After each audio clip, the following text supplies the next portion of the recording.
कि इस वक्त दुनिया में जो सबसे ज्यादा फूड इनसिक्योरिटी है या जो वल्नरेबल एरिया है वो साउथ एशिया है, और साउथ एशिया में सबसे बड़ा जो पोर्शन है, कंट्रीब्यूशन है, वो इंडिया की है।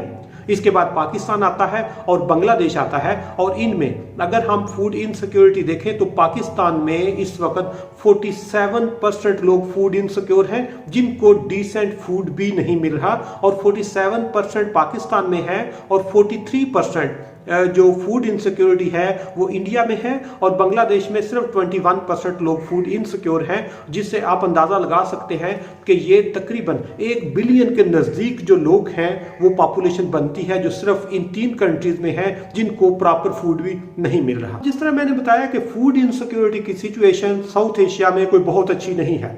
अब इस अच्छे ना होने की एक बहुत बड़ा जो फैक्टर है वो इनका फूड वेस्ट है। इनकी खुराक बहुत ज्यादा जाया होती है, और जब इनकी खुराक जाया होती है तो उनमें अगर नंबर देखा जाए तो इस वक्त दुनिया में सबसे ज्यादा जो फूड वेस्ट है वो चाइना में होती है, और दूसरा नंबर इंडिया का है।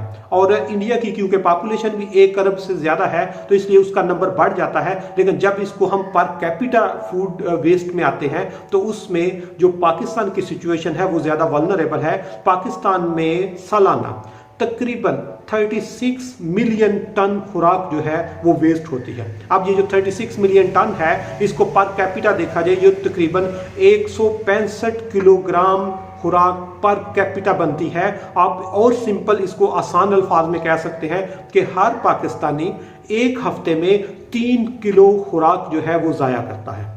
तो इंडिया में तकरीबन 68 मिलियन टन खुराक जो है वो सालाना ज़ाया होती है, और उसको अगर पर कैपिटा देखा जाए तो वो तकरीबन 50 किलोग्राम पर कैपिटा बनती है, जिसको और हम सिंपली ये कह सकते हैं कि हर बंदा हर हफ्ते में तकरीबन 1 किलो खुराक जो है वो ज़ाया करता है। जिससे आप अंदाज़ा लगा सकते हैं कि फूड इनसिक्योरिटी में जो सबसे बड़ा फैक्टर है वो फूड वेस्ट का है।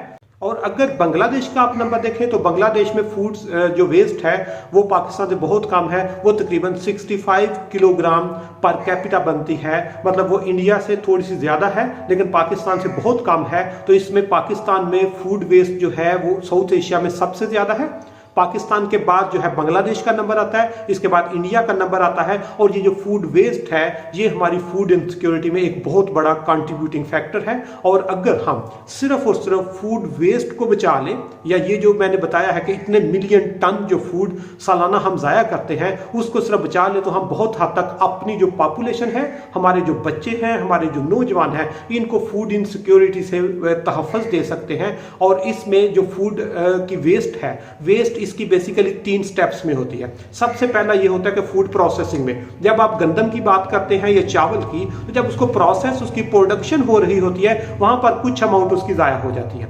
इसके बाद जब उसको मार्केट में लेके आते हैं तो मार्केट में उसकी जो प्रोसेसिंग होती है, या आप उसको कह सकते हैं स्क्रूटनी प्रोसेस होता है, या सेल एंड परचेज होती है, या ट्रांसपोर्टेशन होती है, उसमें उसका कुछ पोर्शन जाया हो जाता है। और तीसरे नंबर पर जब घरों में आके या कंजम्पशन में होती है तो कंजम्पशन में भी उसकी जो वेस्ट है वो बहुत ज्यादा होती है। वो घरों में भी फूड जाया होता है, यानी हमारी जरूरत से ज्यादा उसकी प्रोसेसिंग होती है।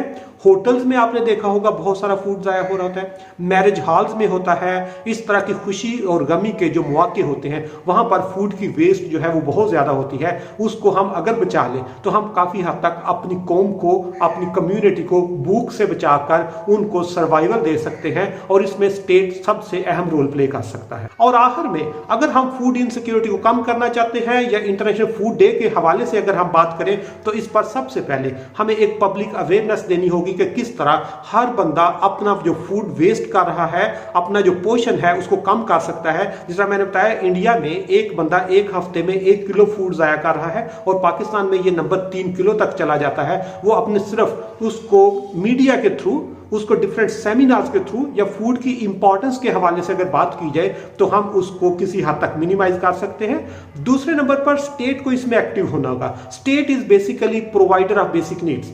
स्टेट माँ की तरह होती है, और स्टेट ने लोगों को क्वालिटी फूड उनके डोर स्टेप पे प्रोवाइड करना है। ये बेसिक नीड में भी आता है, ये आपके कंट्री की सर्वाइवल की भी बात होती है, और ये हेल्थ सेक्टर पर जो बोझ है उसको भी कम कर सकती है। इसलिए स्टेट को इसमें एक्टिव होकर इसमें डिसीजन लेने होंगे। जिस तरह मैरिज हॉल में जो फूड जाया होता है उसको कम्युनिटी के वल्नरेबल पोर्शन में डिस्ट्रीब्यूट किया जा सकता है। होटल्स में इनको वो हम जो डिस्ट्रीब्यूट होता है या डिस्ट्रीब्यूशन का प्रोसेस होता है उसको हम बेहतर करके आगे लेके चल सकते हैं, या यहाँ तक कि हमारे तालीमी अदारों में इस पर लोगों को अवेयरनेस दी जाए, इस पर ट्रेनिंग और सेमिनार्स हों, कम्युनिटी का हर बंदा उसको अवेयरनेस दी जाए कि तुम फूड को किस तरह बेहतर तरीके से इस्तेमाल करके इसका वेस्ट कम से कम कर सकते हैं, ताकि हम जो वो लोग जिनके पास फूड नहीं है उनको मिल सके। क्योंकि 2022 का जो वर्ल्ड फूड डे है इसका थीम ये है, no one left behind. No one left behind का मतलब ये होता है कि हर बंदे को हमने फूड प्रोवाइड करना है, और सिर्फ फूड वेस्ट बचाकर हम उनको फूड प्रोवाइड कर सकते हैं। क्योंकि यहाँ पर बताना बहुत जरूरी है कि हर अगले दिन दुनिया में फूड की डिमांड बढ़ती जा रही है, लेकिन इसकी प्रोडक्शन कम होती जा रही है। और जब प्रोडक्शन कम है और डिमांड बढ़ रही है तो शार्टेज होगी, और शार्टेज को मिनिमाइज करने के लिए हम फूड को मैनेज कर सकते हैं, फूड पे लोगों को अवेयरनेस दे सकते हैं, फूड वेस्ट कम कर सकते हैं, और फूड की एफिशिएंसी जो है उसको इंश्योर कर सकते हैं। और अगर हम इसमें कामयाब हो सके तो हम अपनी जो कम्युनिटी है उसको भूख से, उसको हंगर से, उसको गुर्बत से, उसको सर्वाइवल की जो वो फाइट कर रहे हैं उसमें हम उनको सिक्योर कर सकते हैं।